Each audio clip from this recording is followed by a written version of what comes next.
अक्टूबर 2018 पूर्वी अफ्रीका का एक देश मालवी का एक न्यायालय गांधी की एक प्रतिमा पर रोक लगा देता है और जब इसके पीछे कारण पता चलता है तो वो था गांधी के अश्वेत समुदाय पर नस्लभेदी विचार।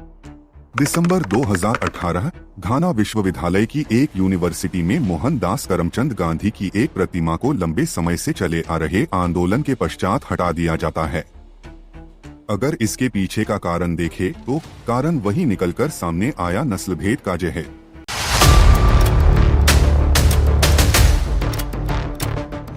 नस्लभेद का ये आरोप उस व्यक्ति पर है जिन्हें दक्षिण अफ्रीका में ही भारतीयों पर हो रहे रेसिज्म के विरुद्ध आंदोलन छेड़ने के लिए जाना जाता है। नस्लभेद का ये घिनौना रंग उस व्यक्ति के मस्तक पर पोता गया जो भारत में छुआछूत और अस्पृश्यता के विरुद्ध आंदोलन छेड़ने के लिए जाना जाता है।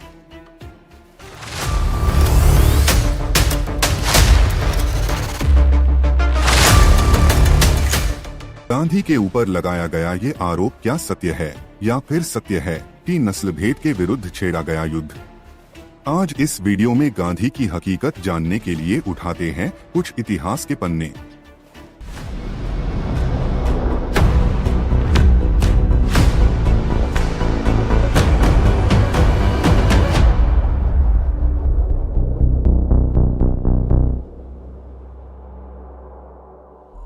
गांधी जिन्हें सत्य और अहिंसा का प्रतीक माना जाता है, जिसे दलित समाज के अधिकारों के लिए आंदोलन करने के लिए जाना जाता था, यदि विश्व के किसी हिस्से में उनकी प्रतिमा ये कहते हुए हटाई जा रही है कि वे नस्लभेदी थे, तो इस विषय को जानना एक भारतीय के लिए इम्पोर्टेंट हो जाता है।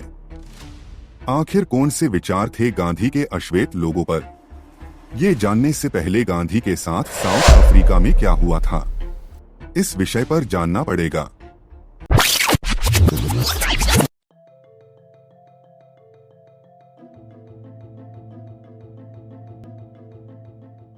1891 वो वर्ष जब गांधी लंदन से आकर भारत में वकालत करने लगे।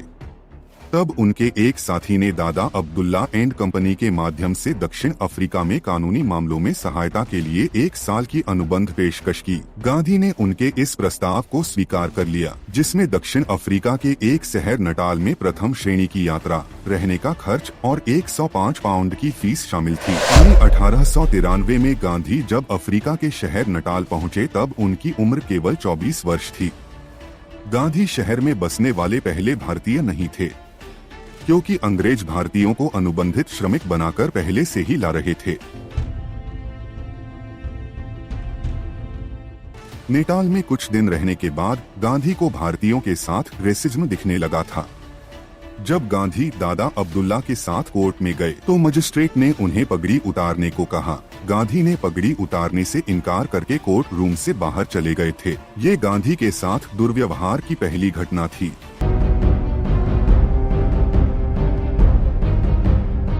7 जून 1893 की रात को पिट्सबर्ग में गांधी को ट्रेन के प्रथम श्रेणी के डिब्बे से बाहर फेंक दिया था, जब एक अंग्रेज ने गांधी के साथ ट्रेन साझा करने का विरोध किया। कई इतिहासकारों का मानना था कि ये वो क्षण था जब गांधी एक क्रांतिकारी के रूप में सामने आए थे।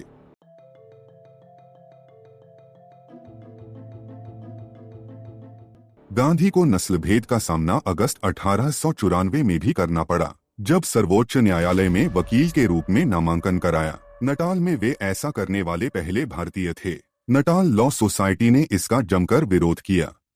19 दिसंबर 1894 में गांधी ने नटाल की पार्लियामेंट को एक पत्र लिखा, जिसमें उन्होंने शिकायत की कि सड़क पर रहने वाला आदमी भारतीयों से नफरत करता है। इन घटनाओं से पता चलता है कि गांधी ने स्वयं नस्लभेद को सहा था।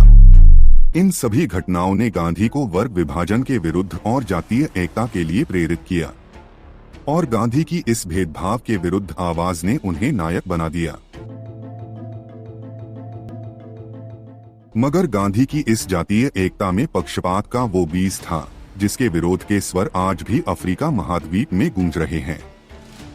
नटाल में भारतीय लोगों की मूल दशा के विरोध में प्रचार करने के लिए गांधी जुलाई 1896 में भारत लौट आए। राजकोट में उन्होंने द ग्रीन पंपलेट प्रकाशित किया। इस पंपलेट में उन्होंने अफ्रीका में भारतीयों के साथ हो रहे भेदभाव पर प्रकाश डाला और उन्होंने इस मुद्दे पर सार्वजनिक रूप से बोलने के लिए बॉम्बे, पुणे, मद्रास और कलकत्ता का दौरा भी किया।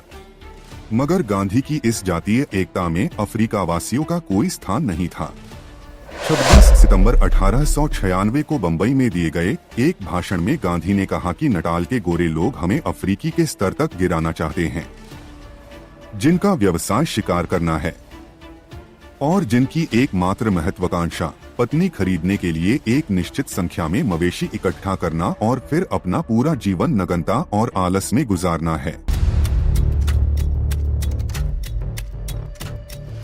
गांधी दक्षिण अफ्रीका में भारतीयों की दुर्दशा के लिए चिंतित तो थे, मगर मानते ये थे कि दक्षिण अफ्रीका की सत्ता श्वेत लोगों के पास ही रहनी चाहिए। दक्षिण अफ्रीका में अपने प्रवास के समय उन्होंने काले अफ्रीकी को काफिर कहा, एक अपमानजनक शब्द के रूप में। गांधी द्वारा बोले गए ये शब्द कोई अपवाद के रूप में नहीं थे। अश्वेत समुदाय पर ऐसे नस्लभेदी संवादों की एक पूरी श्रृंखला है।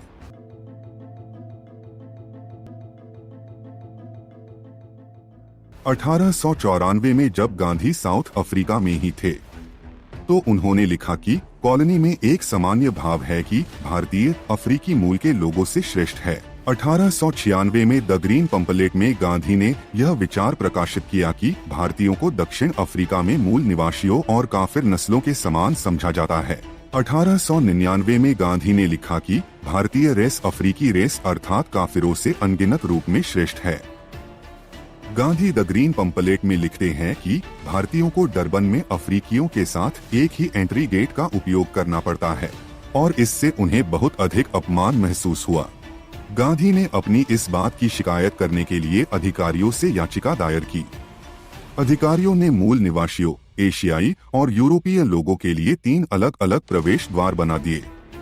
मई 1895 में भारतीय उपनिवेशों के secretary of state Lord Ripon को एक पत्र में गांधी ने चिंता व्यक्त करते हुए कहा कि खराब कानून व्यवस्था का परिणाम ये होगा कि भारतीय सांस्कृतिक रूप से गिर जाएंगे और वे अपनी सभ्य आदतों को छोड़कर मूल निवासियों की असभ्य आदतों में ढल जाएंगे और एक पीढ़ी के बाद भारतीयों और मूल निवासियों की संतानों के बीच आदतों, विचारों और रीतियों के बीच बहुत कम अंतर रह जाएगा। 1904 में गांधी ने जोहान्सबर्ग में एक स्वास्थ्य अधिकारी को लिखा कि एक अस्वच्छ झुग्गी बस्तियों से काफिरों को वापस निकालना चाहिए जहां वो भारतीयों के साथ रह रहे हैं। जब 1905 में डरबन प्लेग की चपेट में था तब गांधी ने लिखा था कि ये समस्या तब तक बनी रहेगी जब तक भारतीयों और अफ्रीकी को एक साथ अस्पताल में रखा जाएगा। गांधी के अनुसार हर वो स्थान जहां काफिर लोगों और भारतीयों को एक साथ रखा जाता था वो समस्या से भरी हुई थी, चाहे वो जेल ही क्यों न हो। 1908 के एक बयान में गांधी जी ने कहा था कि अफ्रीकी मूल के लोग असभ्य होते हैं, इसे एक नियम के रूप में ही देखना चाहिए। ये लोग कष्टप्रद, अत्यधिक गंदे और पशुओं के समान रहने वाले होते हैं। गांधी के पैमाने पर गोरे और भारतीय तो खरे उतरे मगर इसमें अफ्रीकी लोगों के लिए कोई स्थान नहीं था, जिसका सिर्फ कारण नस्लवाद था। इतिहासकार रामचंद्र गुहा की माने तो गांधी जी 30 वर्षों तक ही ये विचार रखते थे। उसके बाद उनके विचार समावेशी हो गए थे। क्या रामचंद्र गुहा का ये तर्क सही था? ये देखने के लिए गांधी द्वारा छेड़ी गई उस लड़ाई को भी देखना होगा जो उन्होंने अश्वेत अफ्रीकी या भारत में हरिजन समाज के अधिकारों के लिए लड़ी।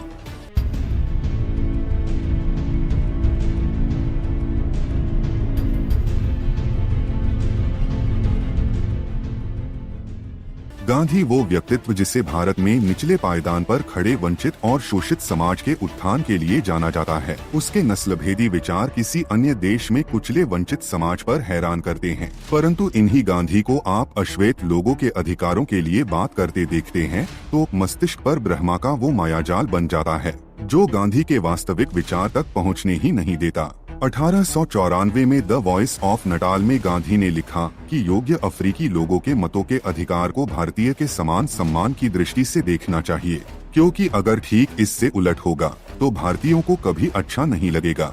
दूसरी ओर 1895 में ट्रैपिस्ट मिशन के लिए चर्च में काम करने वाले काले अफ्रीकी मूल लोगों को गांधी ने सादगी से भरे कोमल हृदय वाले कहा। वर्ष 1903 में गांधी ने अफ्रीकी मूल निवासियों को एक ट्रेन में समर्थन देते हुए कहा कि यदि इन्होंने ट्रेन में प्रथम श्रेणी की पर्ची कटाई है तो इन्हें प्रथम श्रेणी में बैठने का अधिकार भी होना चाहिए। एक अंग्रेज अधिकारी के अनुसार काफिर अर्थात अफ्रीकी मूल के निवासी मात्र द्वेष के अधिकारी है और फिर चाहे वे कितना ही पढ़ लिख जाए फिर भी पगडंडी तक पर चलने के लायक नहीं होंगे। गांधी ने उस अधिकारी का जमकर विरोध किया था। 1905 में गांधी ने इंडियन ओपिनियन में एक लेख लिखा जिसमें उन्होंने अब्राहम लिंकन की बात करते हुए सभी भारतीयों को अश्वेत गुलामों के कष्टों को समझने का आग्रह किया।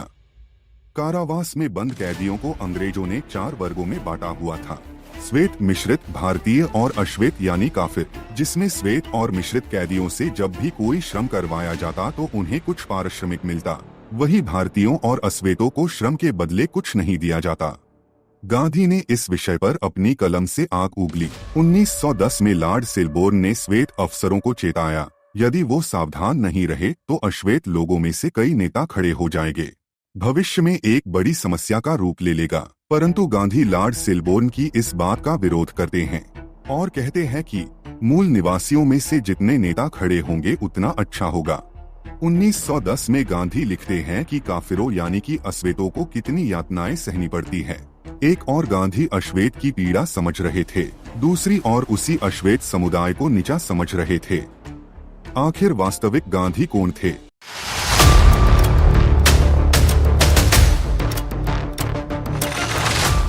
ये कुछ ऐसे उदाहरण हैं जो सभी को संशय में डाल देते हैं गांधी के सही व्यक्तित्व के बारे में। क्या वो अश्वेत से प्रेम करते थे या उन्हें अपने से निम्न श्रेणी का समझते थे? गांधी की कुछ बातें तो और भी हैरान कर देती है, जैसे कि 1908 में गांधी को भारतीयों और अश्वेतों को एक साथ जेल में रखने में कोई परेशानी नहीं होती है, वही 1909 में गांधी को भारतीयों और अश्वेतों को एक साथ जेल में रखने पर आपत्ति हो जाती है। 1908 में वे अश्वेतों को असभ्य और पशुओं के समान कहते हैं और 1910 में वे उनके जैसा ही रहने परिवहन करने की इच्छा दिखाते हैं। गांधी के इतने विषम विचारों को कैसे समझा जाए? चलिए गांधी के विचार भारत में दलित समाज पर देखते हैं।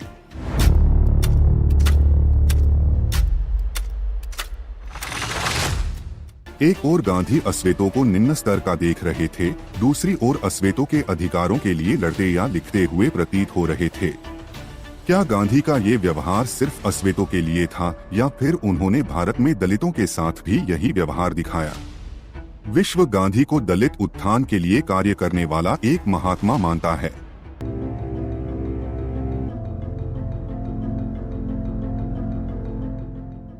इतिहास में गांधी का स्मरण छुआछूत के विरुद्ध युद्ध स्तर पर कार्य करने के लिए, दलितों को हरिजन कहने के लिए या ऑल इंडिया हरिजन संघ बनाने के लिए या फिर पूना पैक्ट में दलितों को इलेक्टोरल रिजर्वेशन दिलाने के लिए किया जाता है। लेकिन गांधी का सिर्फ ये ही पक्ष नहीं था। गांधी अपने जीवन के लंबे समय तक जर्मना जाति के पक्षधर रहे।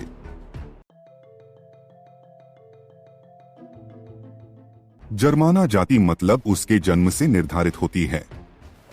ब्रिटिश अधिकारी जेफर लॉट का कहना था कि 1946 आते आते गांधी अंतरजातीय विवाह को भी मान्यता देने लगे थे, पर उससे पहले गांधी के विचार ऐसे नहीं थे।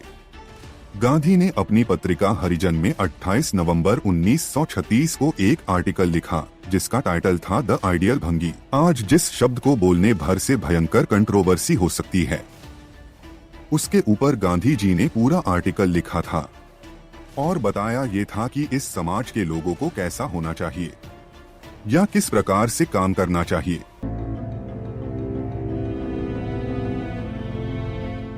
अपने आर्टिकल द आइडियल भंगी में इस समाज की तुलना ब्राह्मणों से की, परंतु उनके लिए आदर्श काम सिर्फ शौच साफ करने को ही माना। गांधी ने बताया कि इस समाज के लोगों को स्वच्छता का पूर्ण ज्ञान होना चाहिए। उन्हें पता होना चाहिए कि शौचालय का निर्माण कैसे होना चाहिए और उसे स्वच्छ करने का सही तरीका क्या है, और पता होना चाहिए कि शौच से दुर्गंध को कैसे भगाया जा सकता है, और उसे इस बात का भी ज्ञान होना चाहिए कि मलमूत्र की खाद कैसे बन सकती है। गांधी जातियों को हिंदू सोसाइटी के लिए आवश्यक मानते थे। उन्होंने लिखा है, जातीय स्वराज का बीज डालने के लिए आवश्यक है, प्राथमिक शिक्षा और रक्षा के लिए भी जातियां आवश्यक है। जातीय व्यवस्था समाज का प्राकृतिक अनुक्रम है। गांधी ने जातीय व्यवस्था को समाज का एक महत्वपूर्ण अंग बताया और यदि जातीय व्यवस्था हट जाती है तो पुत्र पिता का व्यवसाय कैसे अपनाएगा। इसी से तो सामाजिक अनुक्रम बनता है। गांधी की कोई इच्छा नहीं थी सामाजिक संरचना को बदलने की। उनका मानना था कि बढ़ई का पुत्र बढ़ई बने, भंगी का पुत्र भंगी बने, ब्राह्मण का पुत्र ब्राह्मण बने। हरिजन के एक लेख ए विंडिकेशन ऑफ कास्ट में गांधी जर्माना जाति को उचित ठहराते हुए बोलते हैं कि गांव में जातीय व्यवस्था का बढ़िया उदाहरण मिलता है क्योंकि पुत्र पिता का व्यवसाय करता है। जिस पर अंबेडकर गांधी को उत्तर देने के लिए बाध्य हो जाते हैं। अंबेडकर गांधी से पूछते हैं, यदि आप पुत्र को पैतृक व्यवसाय अपनाने के पक्षधर हो तो आप जाति व्यवस्था के पक्षधर हो, न कि वर्ण व्यवस्था के। ऐसा करके आप लोगों के मस्तिष्क में घटिया प्रकार का भ्रम पैदा कर रहे हैं।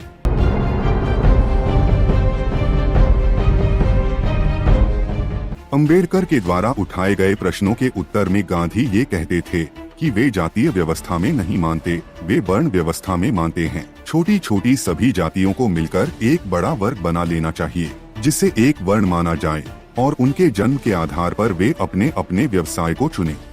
अंबेडकर ने इसके उत्तर में ये कहा कि गांधी दलित और महादलित को मिलाकर एक बड़ा वर्ग बनाने को कह रहे हैं जिसे क्षुद्र कहा जाए, परंतु काम ये वही करे जो अभी तक करते आए हैं। अंबेडकर का तर्क था कि नाम बदल देने से क्या बदल जाएगा। 1935 में अहमदाबाद में कविता नाम की एक दलित लड़की पर एक विवाद हो गया क्योंकि वो जिस विद्यालय में पढ़ने जाती थी उस विद्यालय की स्वर्ण जाति के लोगों को इस पर आपत्ति थी। इस विषय पर गांधी जी ने अपने विचार रखे और कहा कविता को गांव छोड़कर चले जाना चाहिए और बाकी के हरिजनों को इनकी मदद करनी चाहिए। ये नस्ल भेदी विचार उस व्यक्ति के थे जिसने दलित के अधिकारों की लड़ाई लड़ने का जिम्मा लिया था। एक व्यक्ति दलित व अश्वेत को नीचा समझते हुए भी उनके अधिकारों की लड़ाई कैसे लड़ सकता है? इसका उत्तर उस विचार में छिपा है जिसका बीज अंग्रेजों ने बोया।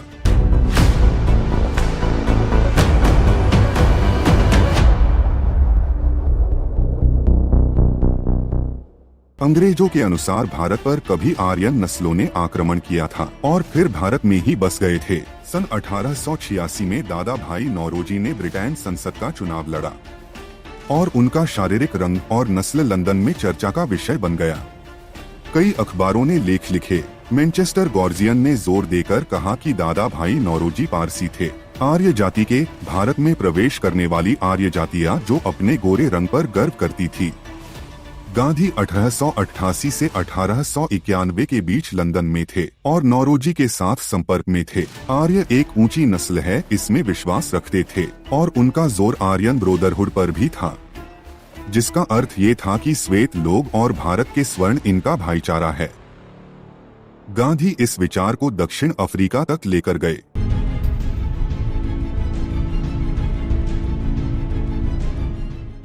दिसंबर 1893 को नटाल संसद को लिखे अपने एक पत्र में गांधी भारत के आर्य नस्ल के संबंध पर बात करते हैं और यह बताने का प्रयास करते हैं कि अंग्रेज और भारतीय एक सामान्य समूह से आते हैं जिसे इंडो आर्यन कहा जाता है।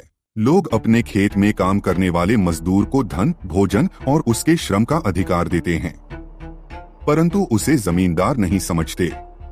गांधी इस सोच के अत्यंत करीब थे। इन सब बातों से स्पष्ट है कि गांधी की अफ्रीकी लोगों के प्रति मानसिकता पूर्वग्रह और नस्लीय सोच से भरी हुई थी जो अफ्रीकी मूल निवासी को अछूत तक मान बैठी थी। इन सभी बातों से स्पष्ट है कि गांधी एक मनुष्य के रूप में नस्ल के आधार पर ऊंच नीच में विश्वास रखते थे। दूसरी ओर वही गांधी दबे स्वर में उसी व्यक्ति के अधिकारों की बात भी करते दिख रहे थे जिसे वे स्वयं नीचा समझ रहे हैं। गांधी नस्लवाद में विश्वास रखते थे। गांधी ऊंच नीच को भी मानते थे, पर उन्हें अपने से नीचे पायदान पर बैठे व्यक्ति का दर्द भी दिखता था। भले ही गांधी ने समय के साथ अपने नस्लभेदी विचार त्याग दिए हो, परंतु उसके ठोस प्रमाण नहीं मिलते हैं।